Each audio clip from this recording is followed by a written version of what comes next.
క్యాలెండర్లు డైరీలు మారుతూ ఉన్నాయి, క్యాలెండర్లో తేదీలు మారుతూ ఉన్నాయి, సంవత్సరాలు మారిపోతూ ఉన్నాయి.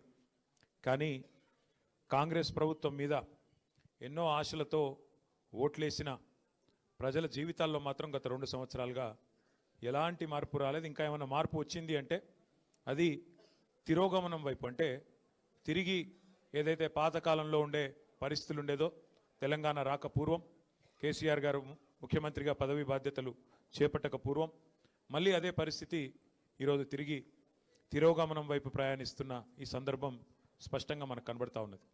ముఖ్యంగా ఈరోజు మనం ఆలోచించాల్సింది, మనం ఇక్కడ వేడుకల్లో ఉన్నాం కానీ తెలంగాణ వ్యాప్తంగా రైతులు యూరియా దొరకక వేదనలో ఉన్నారు.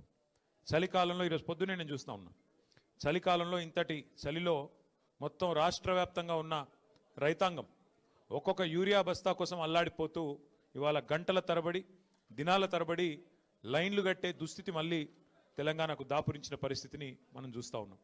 అయితే నా ప్రార్థన మీ అందరితో మనందరితో, మనకు పోరాటం కొత్త కాదు. 14 ఏళ్ళు ఆనాడు అటు కేంద్రంతో ఇటు రాష్ట్రంలో ఉండే సమైక్యవాదులతో పోరాటం చేసింది కేసీఆర్ గారి నాయకత్వంలో, మీ అందరి ఆశీర్వాదంతో.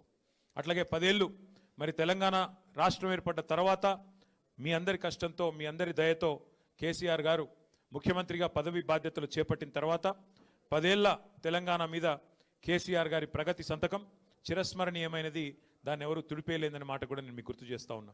అట్లాగే గత 2 సంవత్సరాలుగా పోరాట స్ఫూర్తితో ఏ రకంగానైతే కార్యకర్తలు, నాయకులు, ప్రజలు కదం దొక్కారో కాంగ్రెస్ పార్టీ యొక్క దుష్పరిపాలన మీద, దాన్ని కూడా మనం ఈ సందర్భంగా మననం చేసుకోవాల్సిన అవసరం ఉంది. ముఖ్యంగా నాయకుడు కేసీఆర్ గారు, మన పార్టీ నాయకులు జెండాను రెపరెపలాంచే వాళ్ళు నాయకులు కావచ్చు, కానీ ఆ జెండా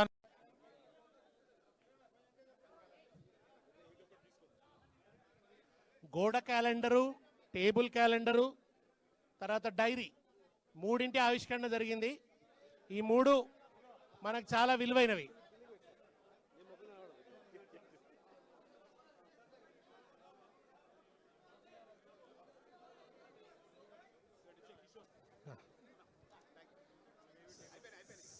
సభలో ఉన్న వాళ్ళకి ఇస్తారా?